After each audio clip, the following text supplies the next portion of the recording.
nouvelle édition du 7-8 politique sur TV Fil et invité aujourd'hui Olivier Augustin, le porte-parole de Lutte ouvrière dans les Yvelines. Il défend les couleurs de Nathalie Arthaud, candidate créditée de moins de 1% des intentions de vote. Alors quels sont les enjeux du scrutin pour ce parti? Quel rôle jouer? Ces réponses dans un instant.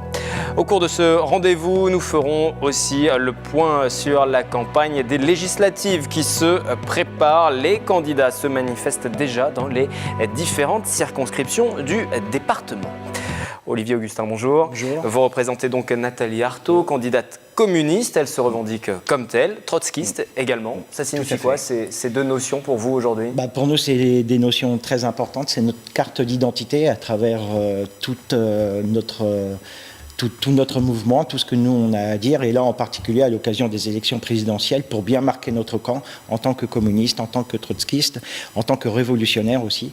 On tient à affirmer le camp des travailleurs et à mettre vraiment la priorité pour défendre les intérêts des travailleurs en ce qui concerne les problèmes de tous les jours, y compris bien sûr le chômage, les conditions de vie, les conditions de travail et les salaires. Et on tient vraiment à marquer notre campagne en défendant ce camp-là. Et d'ailleurs, nous sommes les seuls vraiment à dire tout ce qu'on dit justement à propos du chômage, qui en a ras-le-bol aujourd'hui, que dès qu'on parle du chômage, c'est pour attaquer les chômeurs, dès qu'on parle de ceux qui se mettent au niveau de la sécurité sociale, de tous ceux qui se mettent en arrêt maladie, c'est pour nous dire qu'on serait trop malade, ou même en ce qui concerne les salaires, ce serait pour dire qu'on coûterait trop cher. Eh bien nous, on prend le contre-pied de tous ces arguments-là pour mettre en avant notre politique et pour mettre en avant l'intérêt des travailleurs. C'est notre priorité. On va venir sur quelques points du programme. Vous avez mentionné aussi cette notion de révolutionnaire. Je vais lire un passage extrait de votre site internet. Lutte ouvrière entend préparer les travailleurs à s'organiser pour affronter la répression, mais aussi pour imposer par la force, s'il est besoin, à la volonté de la majorité de la population, à la minorité de possédants. Ça veut dire quoi? Qu'il faut une révolution, qu'il faut que le sang coule? Regardez, non, c'est pas ça. De toute façon, le problème, c'est qu'il coulera indépendamment de nous. Et il coule aujourd'hui indépendamment de nous dans pas mal de pays du monde. Mais regardez, pour revenir en France, ce qui s'est passé il y a moins d'un an, à propos des lois El Khomri, il y avait une majorité de la population ouvrière, salariée, qui était, et bien sûr tous ceux qui sont privés d'emploi, qui étaient vraiment contre cette loi El Khomri. Le gouvernement a passé en force, pas simplement avec l'article 49.3, mais aussi avec des escadrons de CRS dans toutes les manifestations auxquelles des milliers, voire même des millions de salariés, de travailleurs ont participé. Il a fallu se frotter contre les CRS et compagnie.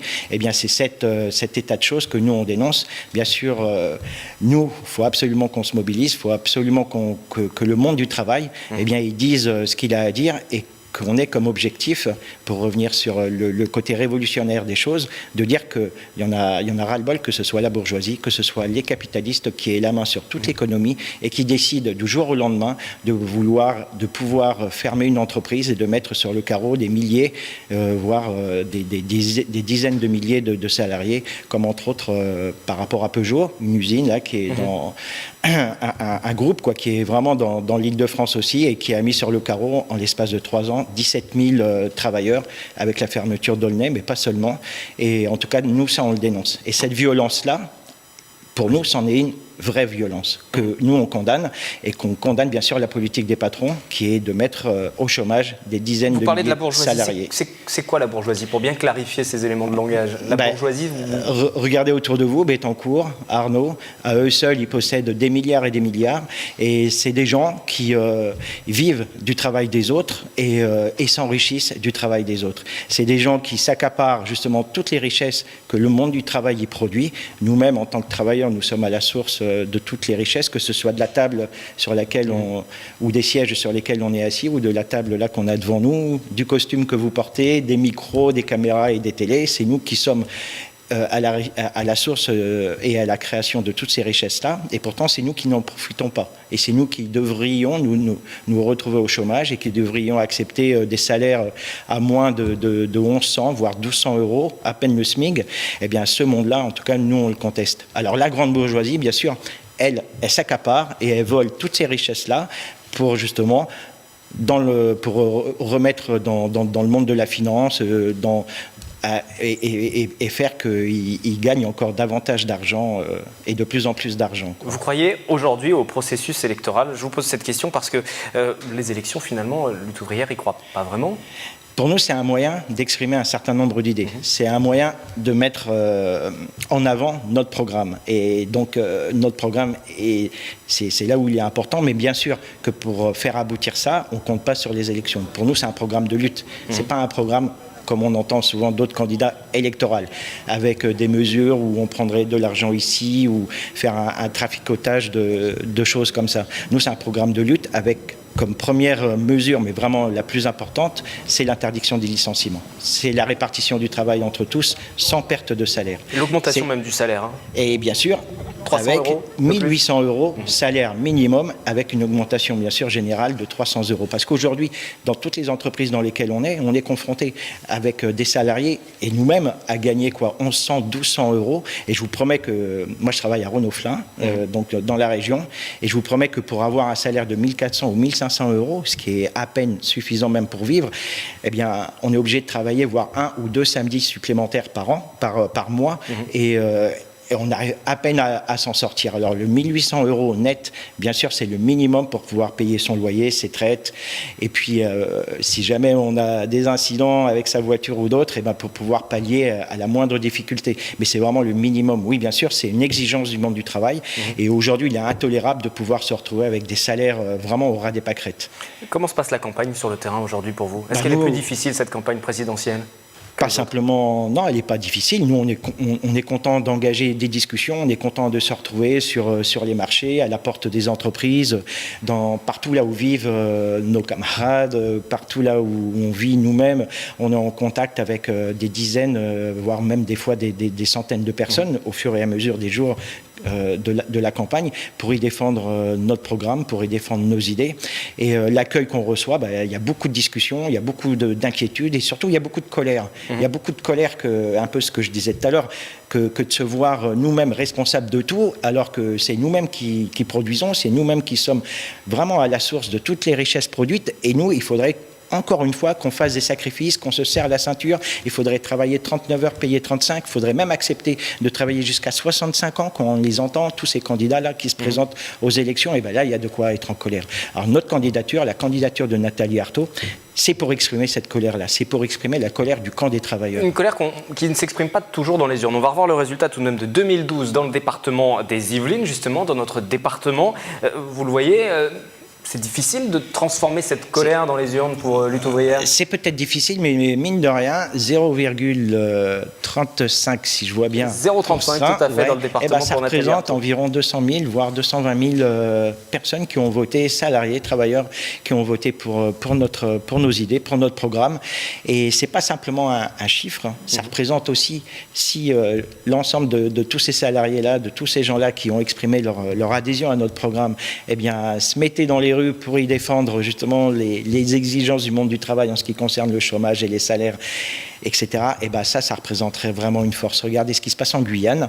En Guyane, il y a 15 jours ou 3 semaines, il ne se passait pas forcément grand-chose. Et là, il y a eu un grand mouvement de révolte, un grand mouvement de grève qui a mis dans les rues des centaines de milliers de travailleurs, de 300, 400 000. Et ben ça marque c'est ça qui peut faire avancer les choses. Eh bien, nous, on compte sur cette force-là, sur cette force collective pour faire aboutir ces revendications-là. Et 200 000 travailleurs en colère, eh ben, je vous promets, ça pèse. Ça pèse. Autre candidat, crédité de moins de 1% des intentions de vote dans ce scrutin, c'est Jacques Cheminade, 75 ans, diplômé d'HEC Paris, de l'ENA, candidat inclassable. Sur le terrain, ses équipes mènent aussi la campagne. Le reportage de Nicolas Dandry, on se retrouve juste après sur ce plateau. Pour arrêter les politiques d'austérité. Un peu de lecture, c'est votre lecture du soir. Jacques Cheminade, je ne sais pas si vous vous rappelez, il était candidat en 2012. Campagne compliquée pour les soutiens de Jacques Cheminade dans les Yvelines. Ils sont confrontés au manque de popularité de leurs candidats. Selon les derniers sondages, ils ne dépassent pas la barre des 1%. Non mais lui je le connais pas et puis je l'ai même pas entendu parler, je sais pas du tout. Donc je vais juste lire déjà pour savoir. Je le connais pas puisqu'il vient de m'en parler et je vais documenter, je vais lire et j'irai un peu plus sur sur un site où je vais voir ce qu'il a à proposer et à dire, quoi. Jacques Cheminade, je l'ai connu depuis pas mal d'années à travers les médias. Et c'est quelqu'un qui a énormément de bonnes idées. Mais malheureusement, je pense qu'il se réveille un petit peu trop tard avec tout ce qui se passe actuellement au sein des médias concernant pas mal des candidats. Autre difficulté, le vote utile de plus en plus évoqué par les électeurs. Je ne vais pas voter pour M. Cheminade, je vais essayer de voter, je vais vous dire pourquoi. Parce que j'ai très peur du Front National. Concernant le programme, plusieurs mesures économiques sous le slogan « Libérer les Français de l'occupation financière ». Au lieu d'utiliser l'argent des gens et l'argent de l'État pour sauver les banques, on veut séparer la partie banque d'affaires pour la laisser assumer ses dettes toute seule sans la renflouer et que l'État retrouve le moyen de contrôle, que l'État retrouve le contrôle sur sa monnaie pour financer les politiques de développement. En 2012, Jacques Cheminade avait recueilli près de 0,3% des suffrages dans les Yvelines. Juste un mot, Olivier Augustin, pour Lutte ouvrière. On a entendu dans ce reportage les électeurs dire « le vote utile, c'est important, on a peur du Front National ». Vous allez subir ce vote utile en quelque sorte aussi, vous pensez ? En tout cas, moi, ce que j'ai envie de dire, c'est que le vote utile, le seul vote utile, c'est de voter pour son propre camp. Et pour les idées de son camp, à savoir, et encore une fois, l'interdiction des licenciements, vraiment stopper l'hémorragie du chômage et bien sûr, pas un salaire en dessous de 1 800 € net. Et ça, c'est vraiment ces idées-là que nous, on a envie de mettre en avant. Et le vote utile, ouais. Et le seul vote vraiment utile pour la population, c'est ça. Maintenant, si les électeurs se reportent sur tel ou tel autre candidat, de toute façon, tous les autres candidats se situent vraiment sur un autre terrain qui est celui du camp des patrons, du camp des capitalistes. Et vraiment, ils sont vraiment situés sur ce terrain-là et ils ont des morts des 10 autres candidats. La campagne présidentielle qui touche quasiment à sa fin, dernière ligne droite en tout cas. Chacun des candidats utilise ses dernières forces pour détailler des points de programme. Emmanuel Macron, par exemple, un meeting vient de se tenir récemment dans les Yvelines, consacré uniquement aux jeunes. Quel discours pour les jeunes? Le reportage. Renouveler pour apporter de la jeunesse au sein de la classe politique, c'est le message affiché par les jeunes avec Macron, un mouvement d'En Marche. Un discours séduisant pour plusieurs étudiants yvelinois. Ce qui m'a convaincu, c'est la nouveauté et le fait qu'on écoute vraiment les gens, qu'on fait des réunions où on parle, tout le monde s'écoute, il y a une vraie entente. Et les jeunes, comme les moins jeunes, et de toutes les catégories sociales, on a notre place dans le mouvement. À la fois, il libère l'économie tout en protégeant les salariés, avec l'allocation chômage universel et pour les indépendants, les commerçants, les entrepreneurs, etc. Une mesure du programme d'Emmanuel Macron destinée aux jeunes, développer la formation en alternance dans tous les lycées professionnels. Objectif, favoriser l'insertion sur le marché du travail. Les jeunes, c'est aussi ceux qui feront l'avenir, c'est ceux qui feront les métiers de l'avenir et on parle beaucoup de transformation numérique, transformation de nos emplois, intégration dans la mondialisation et je pense que les jeunes ont leur mot à dire sur ce sujet. Il y a une volonté de faire de la politique différemment. Cette politique différemment, c'est d'abord l'intégration de tous les citoyens, le renouvellement qu'on porte, c'est la parité et puis c'est la rénovation des pratiques politiques. La probité en fait partie également et donc c'est effectivement une marque de fabrique du mouvement En Marche. Étudiante en sciences politiques, Capucine a décidé de s'engager dans la campagne en septembre dernier. Son rôle, gérer l'utilisation des réseaux sociaux, le numérique, un outil stratégique important pour Emmanuel Macron. En fait, on est en train de filmer pour que ce soit sur Facebook et Twitter en direct. Donc on a posé nos appareils, on suivait l'angle de la caméra, les réactions des gens et on a une dizaine de personnes qui nous suivent là sur les réseaux sociaux. Le mouvement des jeunes avec Macron revendique près de 20 000 adhérents en France. L'électorat jeune pour Lutte ouvrière, vous leur dites quoi, l'électorat jeune? Qu'il faut se mettre en colère, qu'aujourd'hui, quand on est jeune, il y en a 1 sur 4 qui est au chômage ou qui galère de petit boulot en petit boulot. Et à un moment donné, faut que la jeunesse ouvrière, on emboîte le pas des luttes et qu'il faut vraiment encore une fois, qu'on fasse entendre les exigences par rapport au chômage, par rapport au salaire et compagnie. Le problème, c'est qu'aujourd'hui, c'est la précarité. Dès qu'on finit ses études, pour ceux qui ont la chance de faire des études, c'est soit les petits boulots, soit la précarité, c'est soit des périodes vraiment de grosses galères, quoi. Et aujourd'hui, le seul avenir que cette société pourrait nous offrir, c'est ça, et ça, c'est inacceptable. Et aujourd'hui, c'est pour ça qu'il faut vraiment, vraiment obliger les grandes entreprises, entre autres, mais aussi les petites et moyennes entreprises à embaucher et à faire que tous les postes précaires, tous les travailleurs en intérim, etc., puissent accéder au moins à un contrat de travail à durée indéterminée. Ça, c'est essentiel pour pouvoir justement essayer de voir les lendemains un peu autrement que ce que les jeunes aujourd'hui ils voient, quoi. Nous continuons cette émission avec notre rubrique Legal Checking.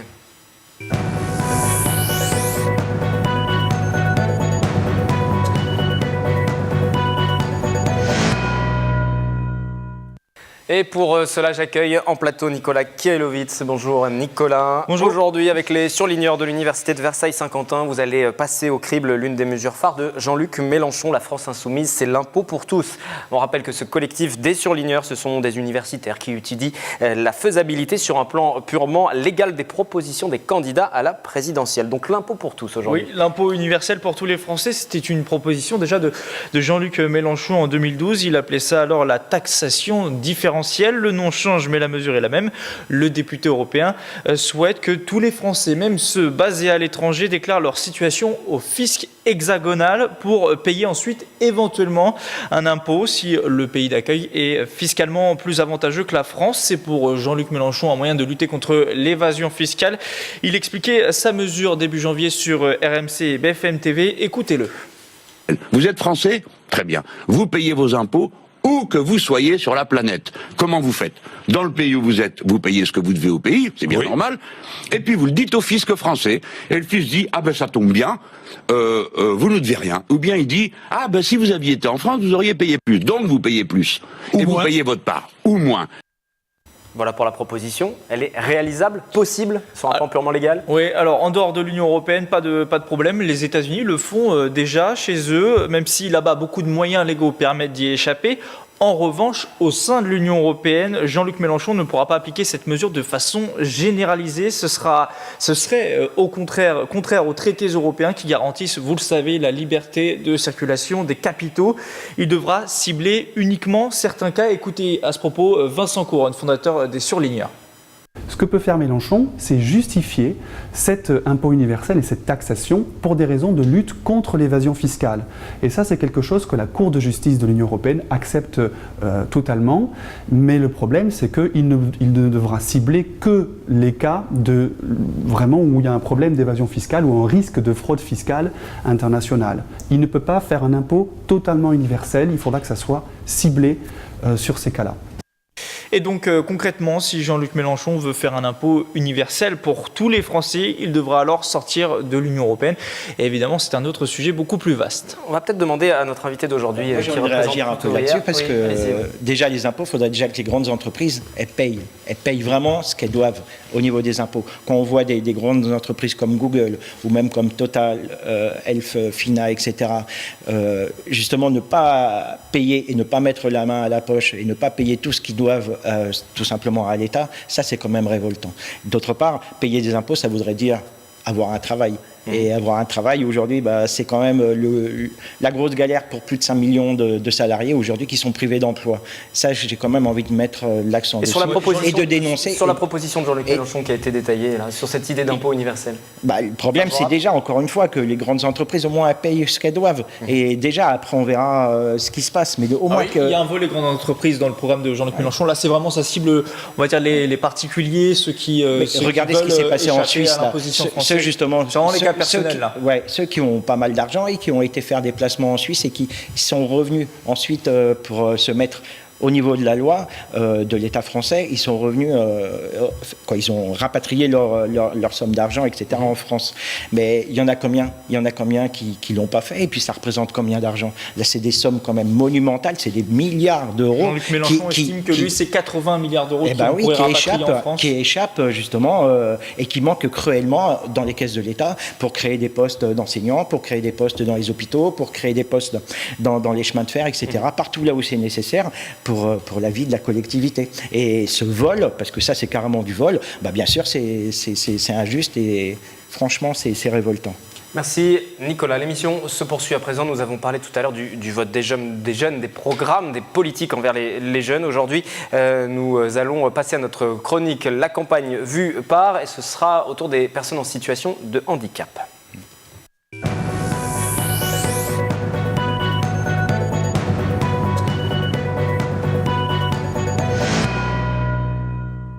Lors de chacune des émissions, nous allons donc à la rencontre des habitants, leur demander ce qu'ils pensent de cette campagne. Aujourd'hui, nous sommes allés écouter les personnes en situation de handicap, leurs demandes, et vous allez nous dire ensuite ce que Lutte ouvrière leur propose. Je m'appelle Jocelyne Bonsan, j'habite à Maurepas depuis 1991. Je suis atteinte de myopathie du type des ceintures. Je bénéficie de la prestation de compensation du handicap et une prise en charge qui me permet d'avoir des personnes 24 heures sur 24. Au second tour et que le deuxième tour, que tout le monde nous vend comme soi-disant un deuxième tour, monsieur... Je me suis laissé dire que les personnes handicapées étaient une charge pour l'État, par un de mes assistants de vie d'ailleurs. En ce moment, chez moi, les grosses difficultés, c'est de trouver du personnel, trouver de l'argent maintenant, aujourd'hui, pour payer pour pouvoir payer les cotisations. Moi, je suis encore vivante parce que nous avons un système de santé et de vie sociale qui vaut le coup, qui me permet de rester vivante. Et alors, ça se dégrade parce que la PCH ne va pas me permettre de continuer de vivre puisque je n'aurai plus personne pour s'occuper de moi. Et bien, moi, je peux vous dire que jamais je n'ai vraiment entendu à la télévision un futur candidat, un futur président plutôt, qui dit « Moi, j'ai un programme qui pourrait changer la vie des personnes handicapées ». Les personnes en situation de handicap qui se sentent tout le temps oubliées des propositions des politiques. C'est révoltant, d'autant plus que les richesses existent. Il suffit de prendre les 75 milliards d'euros de dividendes au niveau du CAC 40, de toutes les entreprises qui sont cotées en bourse, les 40 plus grosses, eh bien c'est l'équivalent de 75 milliards qui vont être redistribués aux actionnaires et qui vont être après replongés dans le monde de la finance et donc à fond perdu vraiment. Et la totalité de cette somme-là, si elle était justement dirigée vers tous les personnes handicapées, les travailleurs handicapés, vers tous ceux qui sont justement qui ont eu des accidents de la vie. Il faut augmenter ces allocations handicap, les aides. D'une part, et toutes les aides et le personnel au service de tous ces gens-là pour leur permettre de pouvoir vivre une vie dignement. Parce que là, on assiste vraiment à un délabrement de leur vie à tous les niveaux. Plus largement, pour Lutte ouvrière, il y a une médecine gratuite aussi sur les problématiques de santé. L'idée, c'est de faire une médecine gratuite en récupérant l'argent des groupes industriels, des particuliers. Bien sûr. Et cet argent-là, il existe et il serait bien mieux au service de toute cette population-là, plutôt qu'encore une fois de pouvoir servir aux banques pour financer, pour jouer au monde du Monopoly et au monde de la finance. Il nous reste quelques minutes avant de conclure cette émission et j'aimerais qu'on s'intéresse maintenant à une autre campagne, le troisième tour en quelque sorte, la campagne des législatives, puisque l'élection va succéder à la présidentielle très rapidement dès le mois de juin. Lutte ouvrière sera aussi représentée dans le département des Yvelines. Vous-même, vous serez candidat une nouvelle fois, vous l'avez déjà été en 2012, candidat dans la 3e circonscription, une circonscription détenue jusqu'à présent par la droite. Henri Guénaud en est aujourd'hui le député, même s'il ne sera pas soutenu par les Républicains. Quelles sont vos ambitions dans cette 3e circonscription, qui est peut-être l'une des plus difficiles du département? Peut-être, mais en tout cas dans laquelle il y a des centaines de milliers de gens et de travailleurs et auxquels nous on s'adressera, auxquels nous on présentera encore une fois notre programme, le programme de Nathalie Arthaud, le programme de la défense des intérêts des travailleurs, du camp des travailleurs, et encore une fois on mettra en avant, et bien sûr, l'interdiction des licenciements, et on mettra en avant un salaire minimum de 1 800 €, la répartition du travail entre tous, et surtout, et ça on n'en a pas discuté, mais du contrôle des comptes des grandes entreprises. Parce que ça, c'est vraiment une mesure qui fait partie justement de l'ensemble de notre programme et qui est indispensable. C'est qu'on puisse savoir où passe l'argent, qu'on puisse savoir qu'est-ce que devient telle ou telle somme d'argent et à qui il a été distribué et pourquoi il peut servir. Et tout ça, ça nous mettrait vraiment en lumière le vol de toutes les entreprises-là sur justement toutes ces richesses-là, encore une fois, dont nous-mêmes nous sommes à la source. Et nous irons dans ces législatives-là pour affirmer ce camp-là.